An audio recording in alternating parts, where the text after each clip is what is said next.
ఆంధ్రప్రదేశ్ రాష్ట్ర మాజీ ముఖ్యమంత్రి ఆంధ్రప్రదేశ్ టీడీపీ పార్టీ జాతీయ అధ్యక్షుడు నారా చంద్రబాబు నాయుడుపై అక్రమ కేసు వేసి అరెస్టు చేయడాన్ని నిరసిస్తూ రంగారెడ్డి జిల్లా మహేశ్వరం నియోజకవర్గ టీడీపీ పార్టీ ఇన్ఛార్జ్ ఎడ్ల మల్లేష్ ముదిరాజ్ ఆధ్వర్యంలో ఏపీ ముఖ్యమంత్రి వైఎస్ జగన్మోహన్ రెడ్డి దిష్టిబొమ్మను దహనం చేశారు. రాష్ట్రంలో చంద్రబాబు నాయుడు, నారా లోకేష్ ప్రజాదరణ చూసి ఓర్వలేకనే సీఎం జగన్మోహన్ రెడ్డి కక్షపూరితంగా అక్రమ కేసులు వేస్తున్నారని మండిపడ్డారు. ఆంధ్రప్రదేశ్ ప్రజలు త్వరలోనే జగన్మోహన్ రెడ్డికి బుద్ధి చెబుతారని హెచ్చరించారు. ఈ కార్యక్రమంలో పాల్గొన్న వారు కొమరేష్, వాసుసాగర్, శ్రీనివాస్, శాస్త్రి, సుందర్, రామయ్య, జానయ్య పటేల్, ప్రేమ్ కుమార్ తదితర టీడీపీ కార్యకర్తలు పాల్గొన్నారు.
ఏదైతే ఆంధ్ర రాష్ట్రంలో నారా చంద్రబాబు నాయుడు గారు సీనియర్ ముఖ్యమంత్రి, సౌత్ ఇండియాలోనే పెద్ద నాయకుని ఐడెంటిఫికేషన్ చేసిన నాయకుడు ఉండవెల్లి అరుణ్ కుమార్ చెప్పిన విషయం ఇది.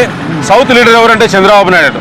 అంటే లేదంటే మన సౌత్ నుంచి ఉన్న లీడర్ని మన లీడర్షిప్ని నాశనం చేయాలని జగన్ గారు చూస్తున్నారు. అయితే G20 సమావేశాలు జరుగుతున్న భారతదేశ వ్యాప్తంగా, భారతదేశం గర్వకారణమైన విషయం ఇది.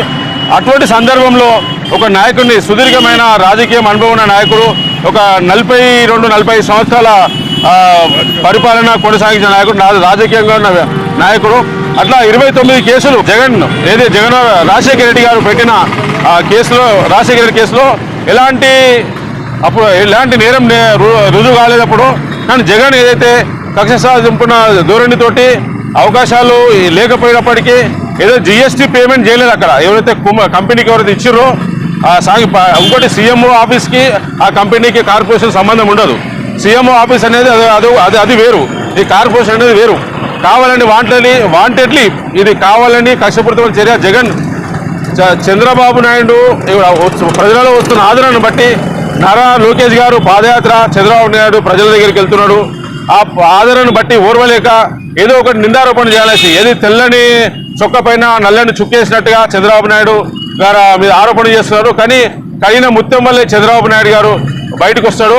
ఇది తక్షణమే చంద్రబాబు నాయుడు బేషరతుగా విడుదల చేయాలనేసి మేము తెలుగుదేశం పార్టీ తరఫున, నేను ఎడ్ల మల్లేష్ ముదిరాజ్, మీర్పేట్ కార్పొరేటర్, మన మహేశ్వరం నియోజకవర్గం ఇన్ఛార్జ్, ఈ కార్యక్రమానికి మా సుందర్ రామయ్య గారు, శ్రీనివాస్ గారు, అడ్వకేటు కొమరేజ్ గారు, జంగయ్య గారు, శాస్త్రి గారు, వాసుసాగర్ గారు, మిగతా మిత్రులందరూ ఇక్కడ విచ్చేసారు.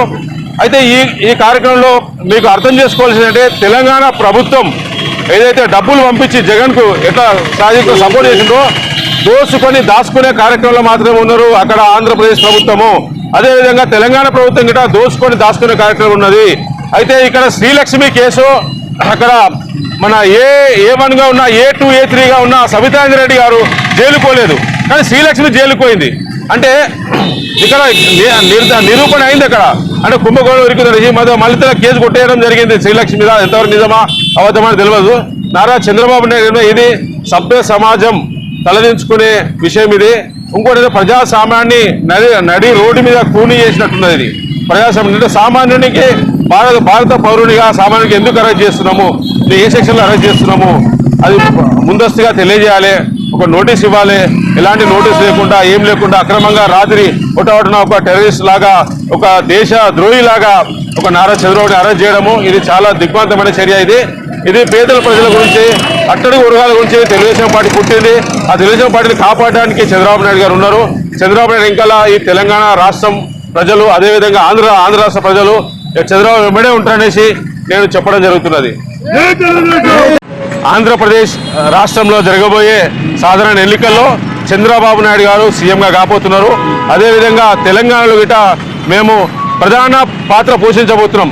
అసెంబ్లీలో తెలుగుదేశం పార్టీ తెలంగాణలో కూడా మాకు పూర్తి స్థాయిలో చంద్రబాబు నాయుడు గారి ఆశీర్వాదాలు తెలంగాణ పైన ఉన్నాయి. అదేవిధంగా ఏదైతే ముఖ్యంగా చెప్పాలంటే బడుగు బలైన వర్గాలు, అట్టడుగు వర్గాలు, దళితులు వీళ్ళంతా తెలుగుదేశం పార్టీని ఆదరించారు. తెలుగుదేశం పార్టీ తెలంగాణ వచ్చిన తర్వాత 2014లో 15 సీట్లు గెలవడం జరిగింది. 22% ఓట్లు వచ్చినాయి కానీ ఇక్కడ ప్రజలు మోసం చేయలేదు. ఏదైతే సన్నాసులు ఉంటారు కదా, గెలిచిన సన్నాసులు వాళ్ళ శరీరాన్ని నమ్ముకొని వాళ్ళ స్వార్థం గురించి అమ్ముకొని పార్టీని రోడ్డు మీద వదిలిపెట్టి పోయినరు. నడి చౌరస్తాలు వదిలిపెట్టేశ్వరి సన్నాసులు 15 మంది శాసనసభ్యులు గెలిచిన సన్నాసులు అంటున్నాను. ఈరోజు అయితే ప్రజలు ఆదరించారు, ప్రజలు మోసం చేయలేదు తెలుగుదేశం పార్టీని. ప్రజల గుండెల్లోనే తెలుగుదేశం పార్టీ ఈరోజు బడుగు బలైన వర్గాలు, అట్టడుగు వర్గాలు, అణగారిన వర్గాలు ఈరోజు తెలుగుదేశం పార్టీకి అండగా ఉంటుంది. మేము తెలుగుదేశం పార్టీ నుంచి మేము ముంగట్టు వస్తున్నాము, వాళ్ళు ఆశీర్వదించాల్సిందిగా మనస్ఫూర్తిగా కోరుకుంటున్నాం. ఈ వీడియో మీకు నచ్చితే లైక్ చేయండి, షేర్ చేయండి, మా ఛానల్ని సబ్స్క్రైబ్ చేయండి.